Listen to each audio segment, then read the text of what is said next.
Hi YouTube, welcome back to Wtf Rc Cars. So, follow-up video on the D2 Evo.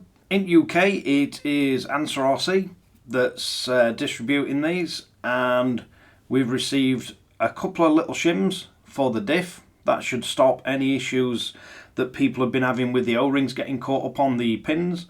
And we've got the new replacement hanger for the front where the holes have now been corrected. And I must admit, this is a really quick turnaround. So yeah, congratulations to HB Racing and XERUN RC for getting these to me really quickly, especially over the holiday period. So let's bring you in for a close-up look and see what it entails to get these fitted. So first off, we're going to fit the hanger for the front. So we're going to be flipping the RC over, and we're going to need this bit off first. So it's just these two screws, so let's get them took out. Right, so with these two screws removed, we can get that off. We can then flip the RC back over, and then we're going to remove in these three screws, and we're going to need to pop these off. So let's get them done. So I find it really easy with these. Where I made holes in the tops of the ball joints, you can just put the X drive straight through. Don't lose your little spacers. Then we've got this part off. So far pretty easy. And just to give you an idea of the difference, so you can see they were machined off slightly to one side. So now we just need to get some thread lock back on these and get these screwed back in. So this bit's relatively easy. There's nothing too bad with it. Just don't forget to pop a little bit of thread lock back on. Right, so once we got the new plate fastened on and the arms back in, the one thing you will have to do is reset your links to make sure your wheels are set up correctly. And then lastly, we just need to flip this over, and we just need to pop the bottom cover back on.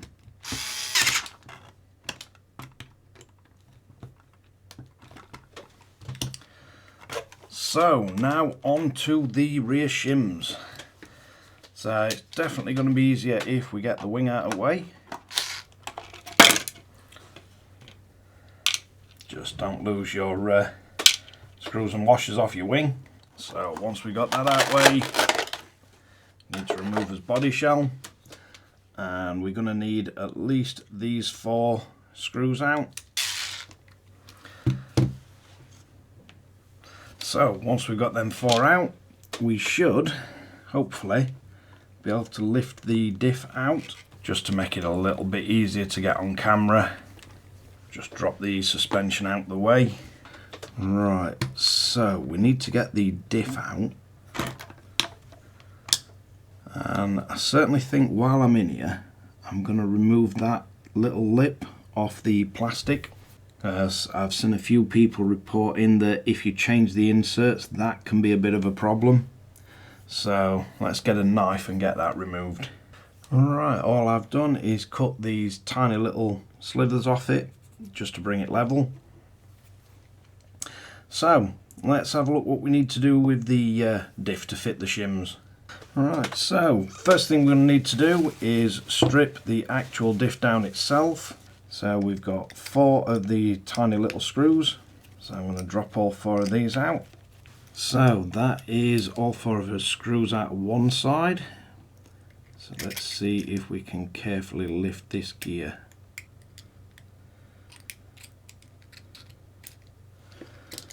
Got to be really careful that you don't catch the gasket. So then we're going to very carefully lift up as gasket.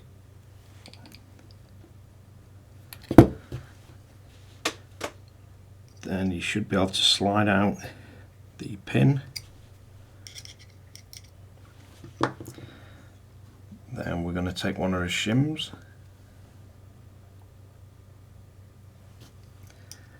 and drop that back into place, and let's see how easy this pin goes back in.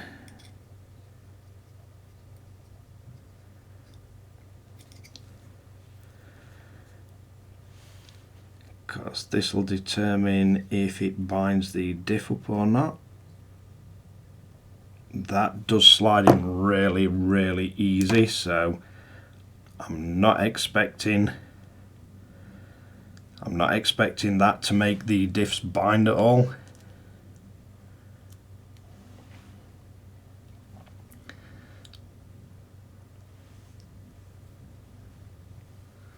So now I'm going to quickly screw this side back together. So I'm just going to get all 4 screws put in this side and then take them out the other. Right, so that's all 4 of our screws removed. And the gasket stayed on the diff this time. So should just be able to pop this gear up.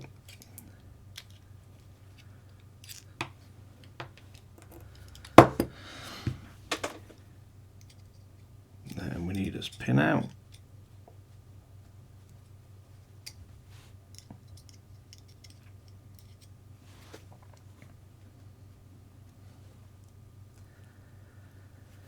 We get a shim back into place. Now let's see if this side feels any different, because the other side it went in really easy. No, that goes in really, really easy. So while I've got this open, I'm just going to top the diff back up. So just get the diff top back up to where it should be.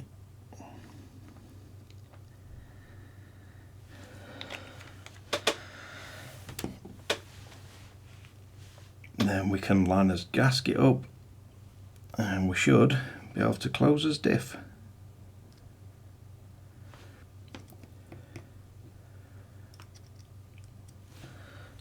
Just make sure we're not getting his gasket caught anywhere,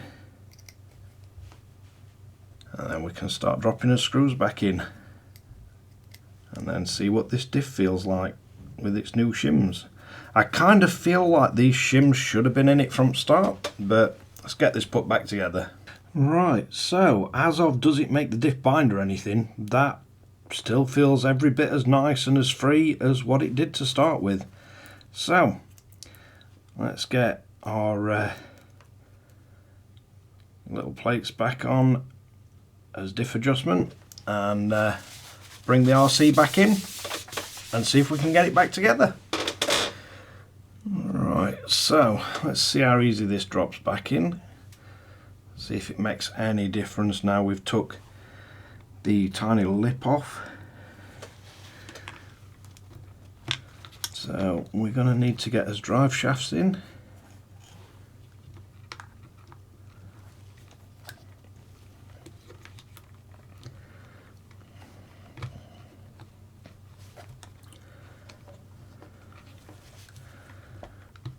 Then if we line the shims up, this is always easier when I'm not looking down from this angle trying to video it.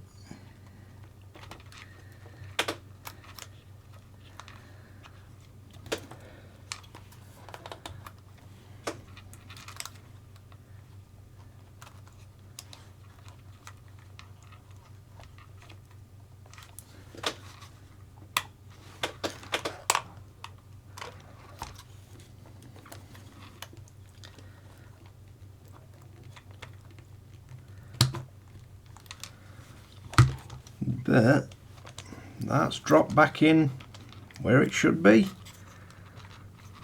So let's see if we can close the diff up. I'm just going to put a little bit more graphite grease on here because I have managed to wipe some of it off all over my fingers.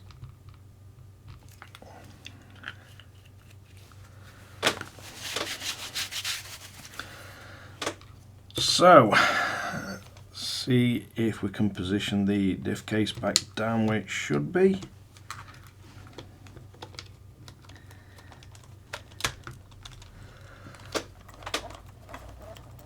That's definitely not binding up at all. So we're going to want the 2 screws back in the rear.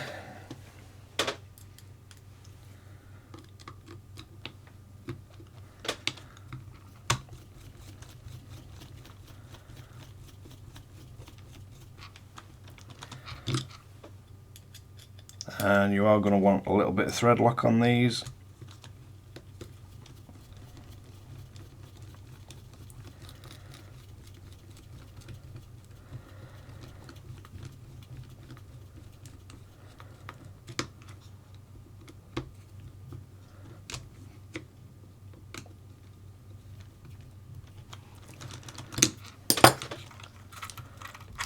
We've still got no binding up on the diff, so we get the front 2 in.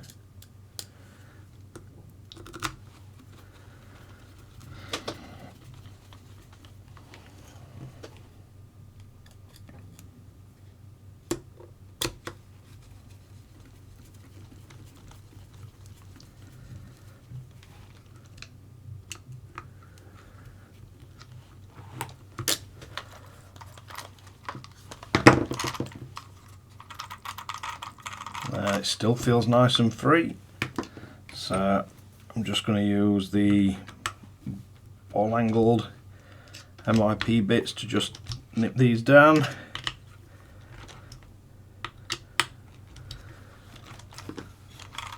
Making sure we've got no binding or it doesn't feel rough. No, that still feels really nice.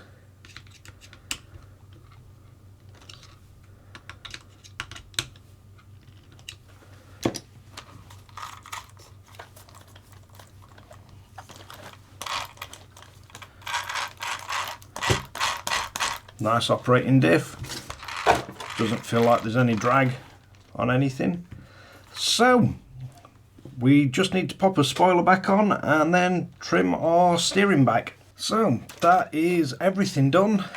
Diff's nice and free and our steering's now lined up correctly. So let's wrap this one up. So there we have it.